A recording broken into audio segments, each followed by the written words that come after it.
जय जगन्नाथ। हमारे सनातन धर्म के 4 धाम है। दक्षिण में है रामेश्वरम, पश्चिम में है द्वारिका, उत्तर में है बद्रीनाथ और पूर्व में जगन्नाथपुरी धाम अवस्थित है।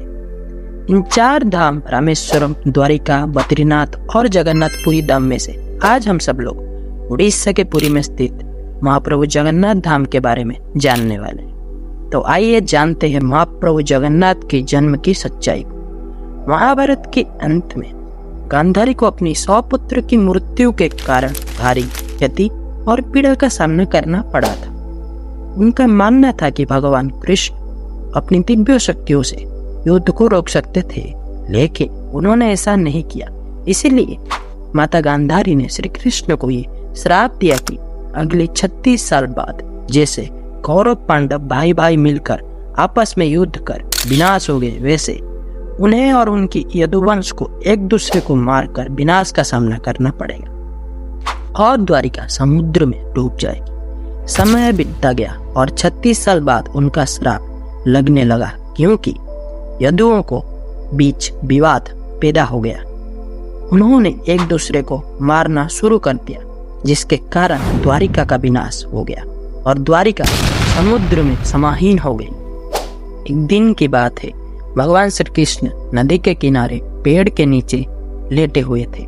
उसी समय जरा नामक एक शिकारी जंगल में शिकार करने के लिए आया और वो भगवान कृष्ण की चमकती हुई पैर को हिरन समझकर उसे शिकार करने के लिए अपना धनुष से बाण चला दिया और वो बाण जाकर श्री कृष्ण के पैर में लगी।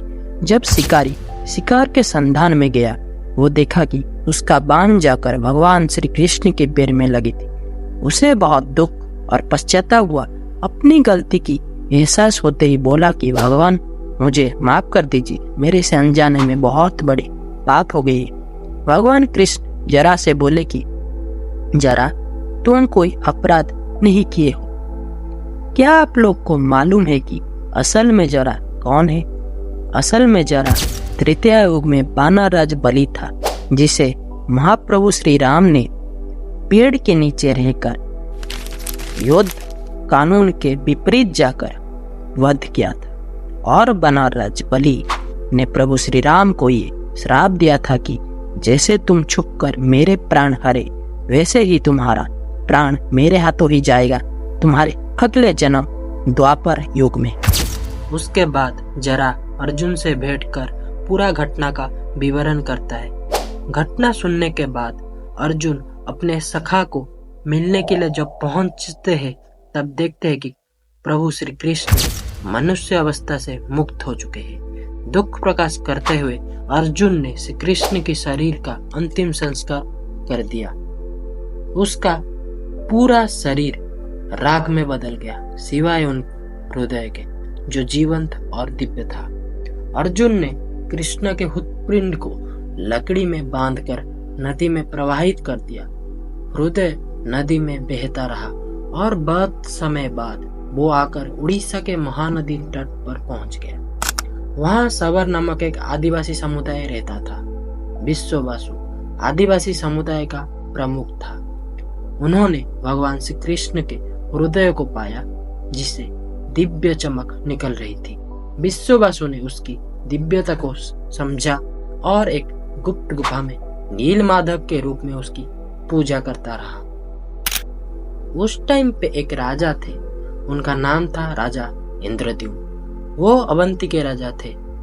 राजा भगवान विष्णु के बहुत बड़े भक्त थे और हमेशा उनको दर्शन पाने के लिए इच्छुक रहते थे। एक बार एक ब्राह्मण पंडित राजा के पास आया, सूचित किया कि उड़ीसा में भगवान विष्णु के वह रूप को नीलमाधव के रूप में पूजा जाता है, लेकिन वो जगह उड़ीसा के कौन से हिस्से में, ये आपको पता लगाना है। ये बात सुनकर राजा इंद्रद्युम्न अत्यंत आनंदित हो उठे और तुरंत महल के मुख्य पुजारी के भाई विद्यापति को आदेश दिया कि वो उड़ीसा जाकर नीलमाधव की खोज करे। राजा के आदेश अनुसार विद्यापति उड़ीसा के भ्रमण में निकल पड़े। बड़ी दूर यात्रा के बाद जब विद्यापति उड़ीसा में पहुंच गए, उन्हें कुछ गुप्तचरों के माध्यम से पता लगता है कि सबरों के प्रमुख विश्वावसु एक गुप्त गुफा के अंदर प्रभु नीलमाधव की पूजा करता है।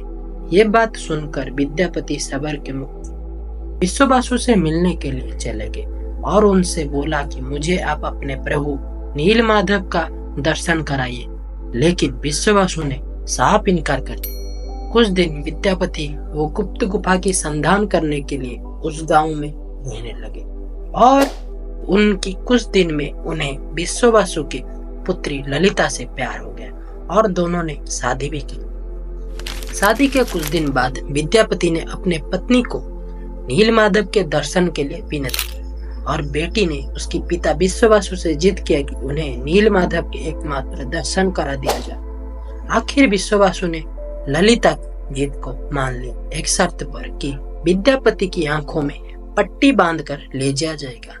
पर विद्यापति बड़ी ही चालाकी के साथ सरसों के दाने ले गए थे और गुप्त गुफा के रास्ते को याद रखने के लिए रास्ते में सरसों के दाने गिराते गए। गुप्त गुफा में पहुंचने के बाद जब विद्यापति ने आंखों में से पट्टी निकालकर नीलमाधव की दर्शन किया तो वो दिव्य रूप को देखकर नम हो गए। गुप्त गुफा से लौटकर वो राजा को सब कुछ बताए और राजा ने भी अपने प्यारे भगवान के दर्शन के लिए तुरंत निकल। लेकिन जब राजा इंद्रद्युम्न गुप्त गुफा में पहुंचे तब उन्हें वहां कुछ नहीं दिखा। नीलमाधव वहां से अंतर्ध्यान हो चुके थे। राजा निराश होकर अपने महल में लौट आए। राजा जब रात को सोए थे तब उन्हें सपने में भगवान विष्णु ने आदेश दिया कि वो पुरी जाए और लकड़ी में एक दारू को बाहर निकाले जो पानी में तैर रहा। और राजा ने आदेश मानकर पुरी के समंदर तट पर जा पहुंचे और वो देखे कि सच में एक लकड़ी की तरह पानी में तैर रहा है। राजा के जितने भी सेवक थे उस दारू को कोई भी अपनी जगह से हिला नहीं पा रहा था। अंत में कबीलों की प्रमुख विश्वावसु की मदद से उस दारू को महल में ले लिया गया। हैरानी की बात यह है कि उस लकड़ी से कोई भी कारीगर नीलमाधव की आकृति को तराशने में असमर्थ था। जब ये काम कोई नहीं कर पाया तो प्रभु विश्वकर्मा एक बूढ़ा कारीगर का वेश लिए राजा के सामने प्रकट हो गए और बोले कि मैं ये कार्य करूंगा, पर मेरे कुछ शर्त है। मैं प्रभु के मूर्ति को 21 दिन में अकेले बनाऊंगा और वो 21 दिन तक कोई भी मेरे काम में बाधा ना डाले। राजा इंद्रद्युम्न ने ये सभी शर्त मान लिया। लोगों को सिर्फ काम करने की आवाज सुनाई देती थी, लेकिन 15 दिन के बाद जब रानी को काम करने की घर से कोई भी आवाज नहीं सुनाई दिया तो वो घबरा गई और ये सोचे कि बूढ़ा कारीगर शायद भूख प्यास से मर गया हो। इसलिए रानी गुंडीचा ने दरवाजा खोल दिया। दरवाजा खोलने के बाद राजा रानी ने देखा कि बूढ़ा कारीगर गायब हो चुका है और वो अपने पीछे आधा बना 3 मूर्ति जिनके कान, पैर और हाथ आते ही छोड़ गया है, जो कि आज संसार में प्रभु जगन्नाथ, बड़े भाई प्रभु बलभद्र, छोटे बहन माता सुभद्रा के रूप में पुरी में पूजा जाता है। ये पूरी कहानी की जानकारी हमें स्कंद पुराण, ब्रह्म पुराण से मिलती है। ये रहा प्रभु जगन्नाथ की पूरी सच्चाई। आज फॉर द रिकॉर्ड्स, आज पुरी में आपको जो मंदिर दिखाई देती है वो रिबिल्ड की गई थी 12 सेंचुरी की गंगा डायनेस्टी की राजा अनंत वर्मन के समय काल में, जो कलिंग आर्किटेक्चर की one of the finest example है। लेकिन तब से लेकर आज तक ये सफर इतना आसान नहीं था। कुल मिलाकर 18 बार अटैक हुआ है इस मंदिर के ऊपर। भगवान की मूर्ति को बचाने के लिए कई साल तक इसे छुपा कर भी रखा गया। मुगल शहंशाह औरंगजेब ने तो मंदिर को पूरा बंद कर दिया था अपने शासनकाल में, लेकिन औरंगजेब की मौत के बाद मंदिर को फिर से खुला गया।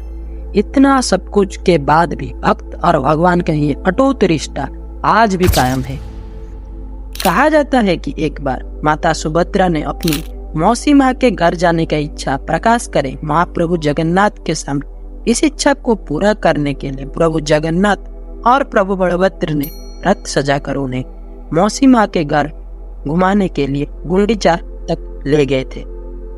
और एक ये भी कहना है कि पुरी के रानी गुंडीचा ने राजा को ये रथ यात्रा करने के लिए गुजारिश किया था, क्योंकि कोई भी दूसरे जाति के लोग ये जो मंदिर में प्रभु के दर्शन नहीं कर पाते हैं, वो इस यात्रा में प्रभु के दर्शन का लाभ उठा पाए और सुख शांति और मोक्ष की प्राप्ति कर पाए, क्योंकि मंदिर में सिर्फ हिंदू लोगों की जाने की अनुमति है, बाहर अन्य किसी भी जाति का नहीं। यहीं से शुरुआत हुई भव्य रथ यात्रा की कहानी की। हर साल आषाढ़ महीने में ये रथ यात्रा विश्व भर पालन किया जाता है। दुनिया भर से हर साल लाखों भक्तगण इस यात्रा में महाप्रभु के दर्शन के लिए आते हैं।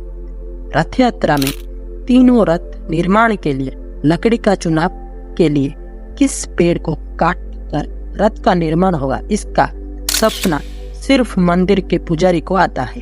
रथ का निर्माण का जिम्मेदारी बड़े महाराणा, जो कि प्रभु विश्वकर्मा का वंशज है, उन्हें दिया जाता है और उनके साथ चंदाकार और रूपकार की सहायता से रथ बनाकर तैयार होता है। लेकिन यात्रा होने से पहले और एक रिचुअल होता है जिसका नाम है छेरा पोहरा, जिसमें पुरी के गजपति महाराज एक सोने के झाड़ू से भगवान की रथ के आगे झाड़ू लगाते। ये प्रथा कई 100 सालों से चली आ रही है। छेरा पोहरे का मूल उद्देश्य है ऊंच नीच, धनी गरीब सब समान, कोई बड़ा या छोटा नहीं होता। फिर शुरू होता है भव्य रथ यात्रा। जय जगन्नाथ ध्वनि के साथ सबसे आगे निकलता है प्रभु के बड़े भाई बलभद्र जी का रथ। 14 पहिए वाला लाल और हरे रंग के कपड़ों से सजा हुआ ये रथ करीब 44 फीट ऊंची है और उसका नाम है ताड़ध्वज। इस रथ का घोड़े का काला रंग का होता है और इसका रक्षक है वासुदेव। जिन पवित्र रस्सियों से ये रथ खींचा जाता है उसका नाम है बासुकीनाथ। इस रथ के सारथी होते हैं मताली। इस रथ के द्वारपाल नंदा और सुनंदा होते हैं। फिर निकलता है सुभद्रा जी के रथ, जिसका नाम है देवदड़ना। ये सबसे छोटा रथ होता है, करीब 43 फीट का। लाल और काले रंग से सजा हुआ ये रथ 12 पहियों का होता है और इसके घोड़े लाल रंग के होते हैं। इस रथ के रक्षक है जय दुर्गा और इसके रस्सी को स्वर्णचूड़ नागिन बोला जाता है। इस रथ के सारथी होते हैं अर्जुन और इस रथ के द्वारपाल गंगा जमुना है। सबसे आखिर में लाखों भक्त की जय जगन्नाथ शोर के साथ निकलती है प्रभु जगन्नाथ की रथ, करीब 45 फुट ऊंची। इस रथ का नाम है नंदी घोष रथ। लाल और पीले कपड़े से सजा हुआ ये रथ 16 पहियों का होता है और इसके घोड़े सफेद रंग के होते हैं। रथ का रक्षक है पक्षीराज गरुड़। नंदी घोष की पवित्र रस्सी को कहा जाता है शंखचूड़ नागिन और इस रथ का सारथी होता है दारुका। इस रथ का द्वारपाल है जय और विजय, जो वैकुंठ धाम के भी द्वारपाल कहा जाते हैं। कहा जाता है कि इन रस्सियों को छूने से मनुष्य की सारी पाप नाश हो जाती है। 7 दिन अपने मौसी माँ के पास रहने के बाद महाप्रभु अपनी भाई और बहन को लेकर अपनी घर वापस लौट आते हैं और फिर रथ यात्रा होने के बाद इन 3 रथों को तोड़ दिया जाता है। ये रथ यात्रा सनातन धर्म का एक सिंबॉलिक रिचुअल है जो हमारे जीवन के सफर को दर्शाता है। ये सफर है पाप की पुण्य की ओर, अंधकार से रोशनी की ओर, मृत्यु से मोक्ष की ओर।